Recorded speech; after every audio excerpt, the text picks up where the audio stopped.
Blood Shaper. Chapter 1. Looking around, Kay was, to be frank, really pissed off at what he was seeing. Spread around him was a fairly beautiful field of green grass, interspaced with nice flowers of varying colors. A few hundred yards off behind him was the start of a forest that kept going as far as he could see, and very far off in the distance ahead he could see the edge of what was probably a mountain. The entire scene was gorgeous, just the kind of place he would love to travel to. The reason for his anger was simple, at least in his mind. He expected to wake up in his damn apartment, not some random field. He lived in Arizona, damn it. There wasn't scenery like this for hundreds of miles. Where the hell am I? He muttered, doing yet another slow spin to try and find some landmark he might recognize. The sun hit his eyes as he slowly shifted around, exaggerating his headache. He covered his eyes with his hand.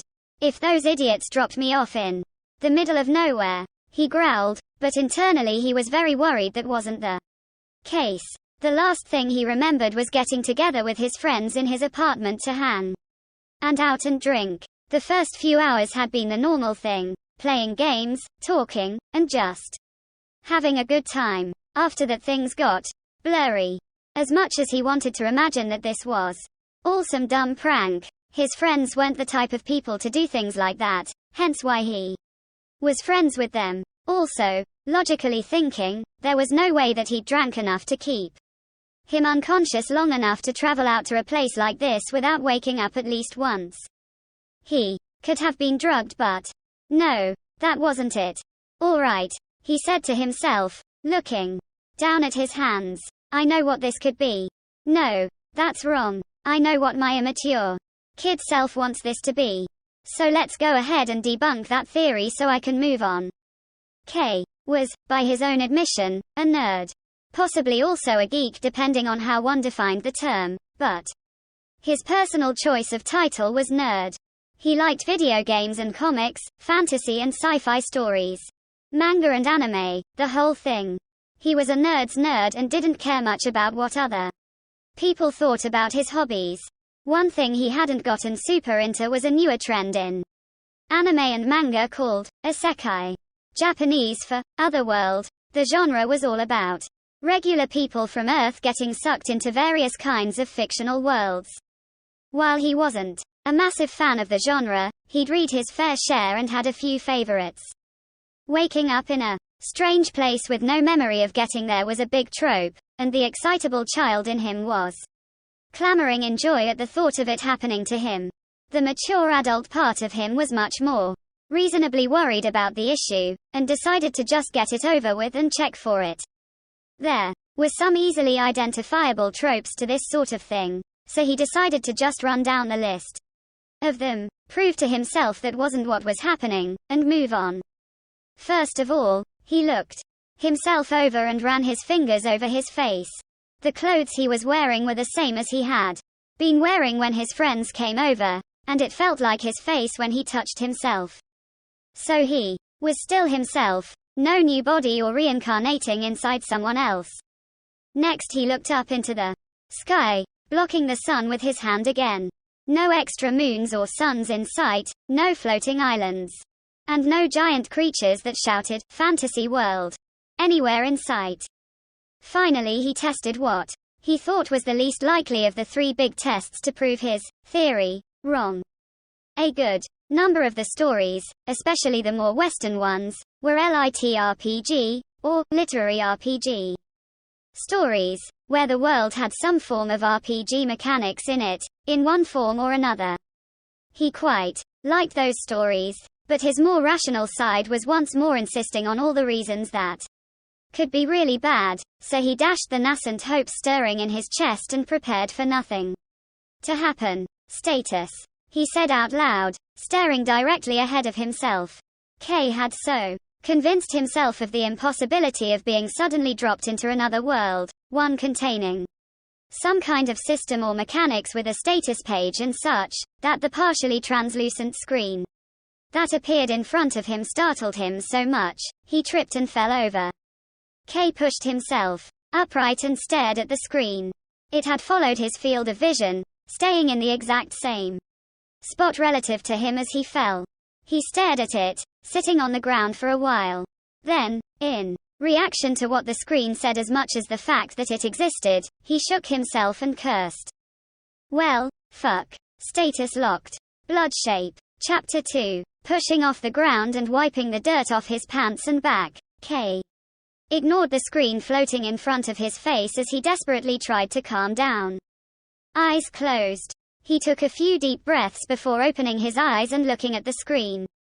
Alright, in moments like this, it's best to ask, what would Raph do?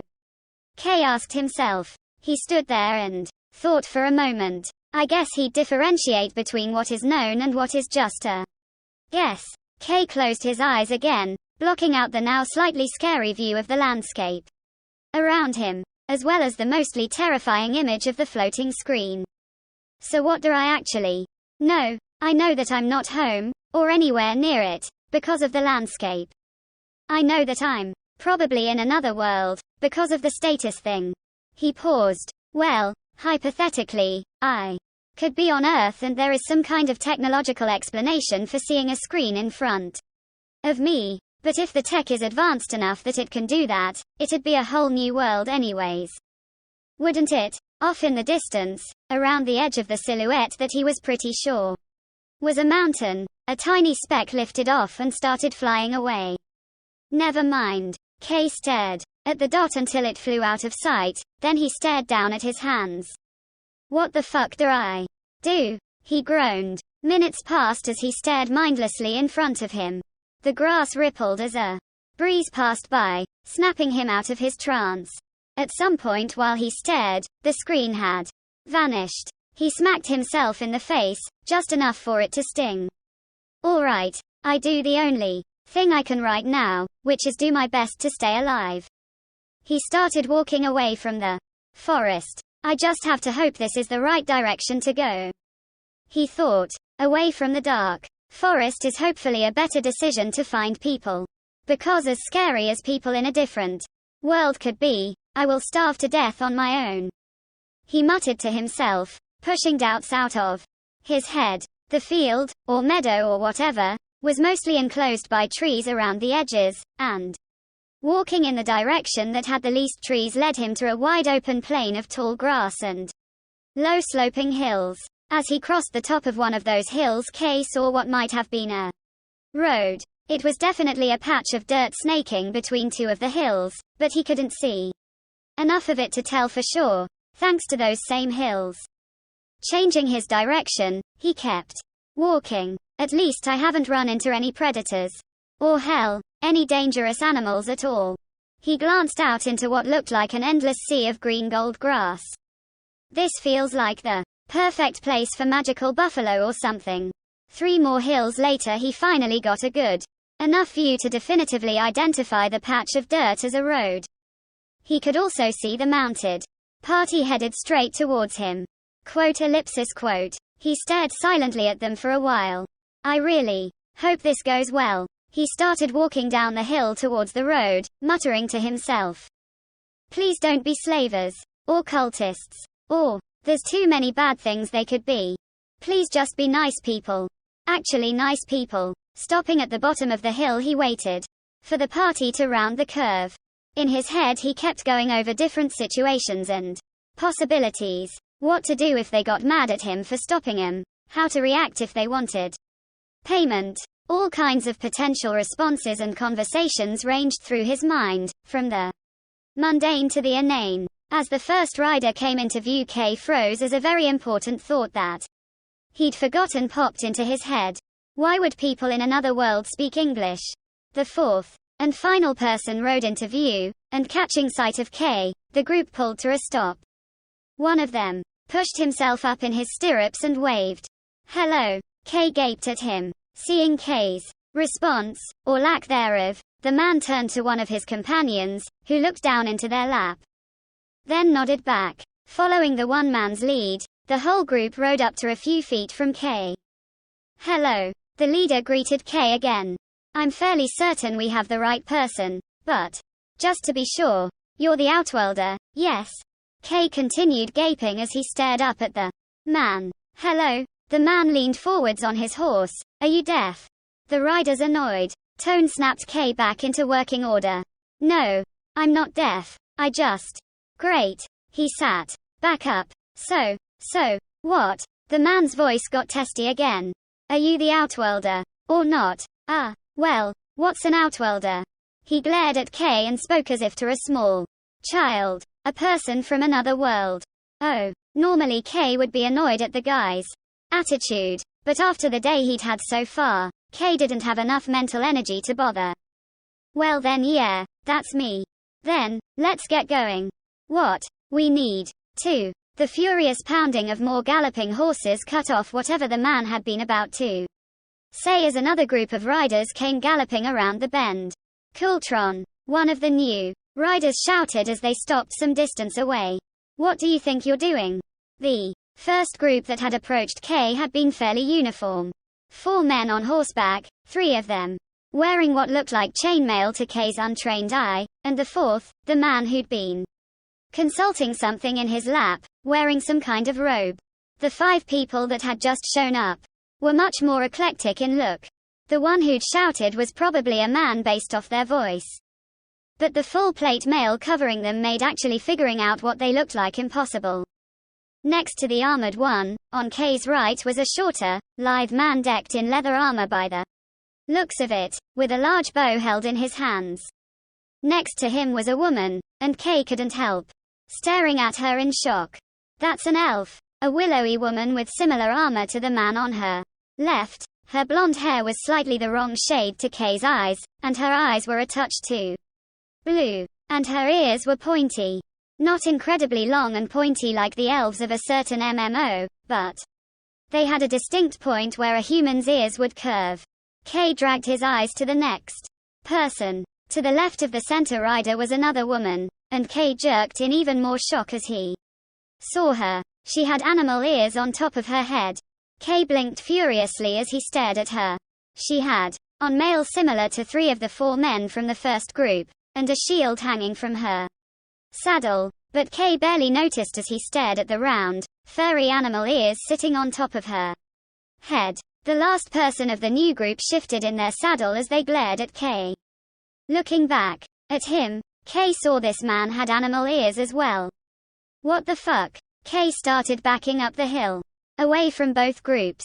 The weapons and armor had drawn his attention as he looked him over, but the sight of 3 very obviously not human people was starting to break Kay's already fragile psyche. He didn't have any experiences even remotely like this to draw on in order to cope, and he was getting very close to losing himself in a panic. The expression of the last group member, the one who'd glared at Kay staring, shifted into something more concerned as he said something to the rest of his party. The initial 4 had spun their mounts to face the newcomers. As they approached, grasping at the sword at his side, the leader, Cooltron, shouted back.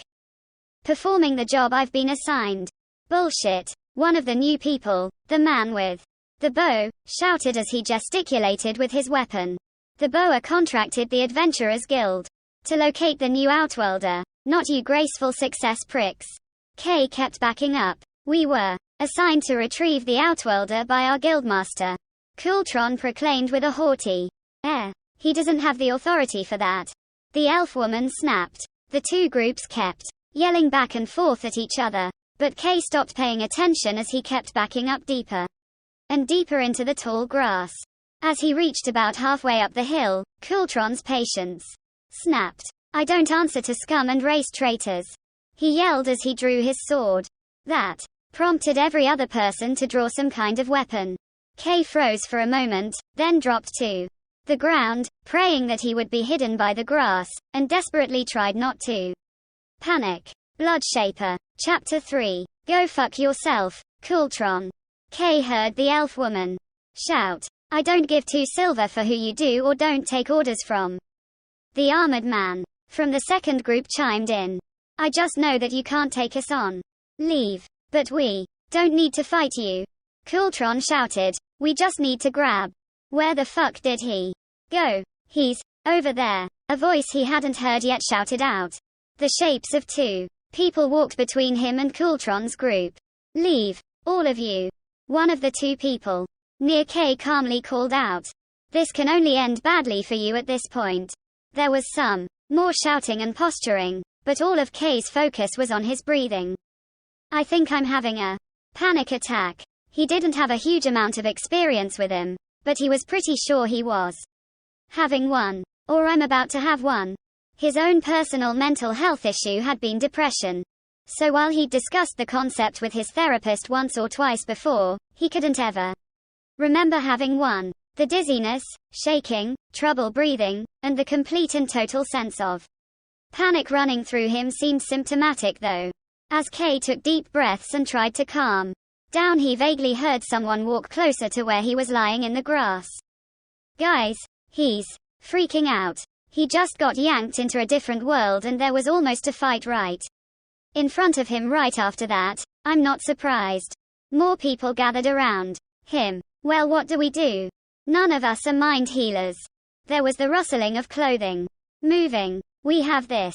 What's that? It's the same spell most mind healers use. In situations like this, apparently. The boa person gave it to me in case something like this happened. Is it safe? Why would the boa give us a dangerous item to use on an Outworlder who's panicking? Good point. To Kay, the conversation the people around him were having was mostly a background noise to his own rushing thoughts as he frantically tried to slow his breathing. As he lay there, a soothing warmth spread over his skin. His breathing started to slow as he stopped shaking, and he slowly calmed down as the warm feeling seeped into him. Should we be surrounding him like this? Doesn't that look kind of threatening? One of the voices asked. Damn, yeah, you guys come over here. Another one of them ordered. Kay slowly sat up and looked over at the voices. The 5 people that had confronted Coultron's group stood a few feet back from him, close to the road. The group stared at Kay as Kay stared at them. Until eventually the elf took a hesitant step forward. Hi. Kay slowly stood up and gave a small wave. Hello. She smiled softly at him. Sorry about that. You probably have no idea what's happening, and us almost getting into it with those pricks probably didn't help. Kay glanced around and saw that Coultron's group was nowhere to be seen. Thanks. My name's Delilah. What's yours? I'm Kenneth, but you can call me Kay. Well, Kay, it's a little late, but welcome to the world of Torosha. Delilah spread her arms out and gestured around them. My companions are Torrin, the man in full plate armor, Arlen, the man with the bow, Damer, the woman with animal ears, and Dorian. Dorian was the man with animal ears. Kay nodded along with each introduction, but couldn't help but stare at the ears on the two's heads. He couldn't tear his eyes away. Noticing the silence staring at her head, Damer waved her hand at him. You okay? You have bare ears on your head, Kay blurted out. Damer nodded. Yeah, I do. Do you not have bare beastkin on your world? The mention of his world dropped Kay's heart into the pit of his stomach again. He crouched down and started scrubbing at his face with both hands. We don't have beastkin at all. He groaned. Or elves. I mean, there are all kinds of stories and things, but they aren't real. The 5 shared concerned looks, then turned back to watch Kay. His mind racing, Kay suddenly remembered something his friend Raphael had told him once. Always the most logical and analytical of his small group of friends, Raphael was always the man with the plan. During what Kay had thought at the time was a trivial hypothetical conversation about the most important thing when getting transported into a different world, Raphael's answer had seemed too logical and not fun enough, as their friend Noah had said. The thing with the characters that get isekai'd is that you never see them reacting to the fact that they've been sucked into a whole different world. Probably, 'cause it's not interesting to the people reading or watching. But your normal, everyday, non-main character person would freak the fuck out. The problem is, depending on what kind of world you end up in, that'd totally get you killed. So the most important thing in my mind is keeping it cool till you're somewhere safe. Have a meltdown when you're sure you can afford to. Kay grabbed onto Raphael's suggestion like a lifeline and forced himself to be Calm. He knew it wouldn't last forever, but it wasn't supposed to. Sorry, Kay said as he looked up. I'm just a bit. Delilah interrupted him with a shake of her head. Don't apologize. I honestly have no idea what you must be going through right now, but you don't need to apologize for it. You literally just got taken out of the world you knew and thrown into another one. Thanks. We should go, Dorian said, looking around. Coultron's a prick and a coward, but if he finds some reinforcements he might try and push the issue again. Let's get back before that can happen. Right. Torren, the man in armor, stepped forward. Take your helmet off. Oh, right. He reached up and pulled it off, revealing him to be a handsome human man with brown hair. We're the Oaken Five, a silver ranked party from the Adventurers Guild. We've been contracted by the local Boa chapter to bring you back to the city. Most of what Torren had said fit into the collection of knowledge from random stories and games he'd consumed in the past, and Kay didn't have enough in him to start questioning what was going on in detail right then, so he just hoped his understanding was close enough for now. Except for one thing. What's the Boa? How did they even know I was here? And why would they send anyone to get me? Well, they're the Bureau of Outworlder Affairs. It's kind of their job. They're the what?